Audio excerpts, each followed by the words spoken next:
ప్రస్తుతానికి మనకి ఫైనాన్స్ ఇంకా ఎలాంటి ఈ స్టాఫ్ సెలక్షన్ కమిషన్ లో కొన్ని నోటిఫికేషన్లు ముఖ్యంగా ఎస్ఎస్సి ఎస్జిఎల్ కాకుండా మనం మల్టీపర్పస్ లెవెల్లో చూసినవి కానీ స్టెనోగ్రాఫర్ చూసినవి కానీ లేకుంటే ఈవెన్ ఐబీపీఎస్లో క్లర్కల్ లెవెల్ కానీ రూరల్ బ్యాంక్లో క్లరికల్ లెవెల్ కానీ నేను చాలా ముఖ్యంగా చెప్పదలుచుకున్నానమ్మా.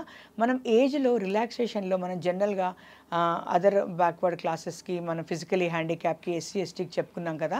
కానీ ఈ అన్ని నేషనలైజ్ సర్వీసెస్లో విడోస్ ఆర్ ఇంకా మనం ఏమంటారు divorced women who are not remarried వాళ్ళకు కూడా ఏజ్ రిలాక్సేషన్ ఉంది.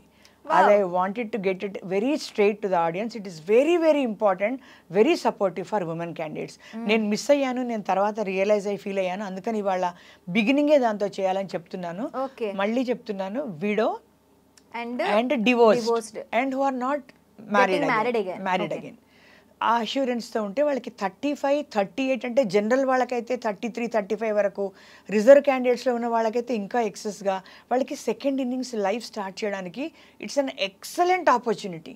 ఐ విష్ దెమ్ ఎనీ ఎందుకంటే మనం ఇక్కడ నోటిఫికేషన్ వైజ్ మాట్లాడుకోవట్లేదు, మనం కేవలం ఒక ఇన్ని నోటిఫికేషన్లు వస్తాయి అవి ఇలా ఉంటుందని మాత్రమే చెప్తున్నాం. కాబట్టి ఈ నోటిఫికేషన్లు ఈ ఏజెన్సీస్ ద్వారా ఐబీపీఎస్ క్లరికల్ అయినా స్టాఫ్ సెలక్షన్ కమిషన్లో ఏవైనా వచ్చినా కూడా లేదంటే రూరల్ బ్యాంక్స్ వచ్చినా కూడా even any other I mean not a very higher post కాకుండా మిడిల్ మేనేజ్మెంట్లో ఉన్నప్పుడు దయచేసి ఏజ్ రిలాక్సేషన్స్ చదవండి.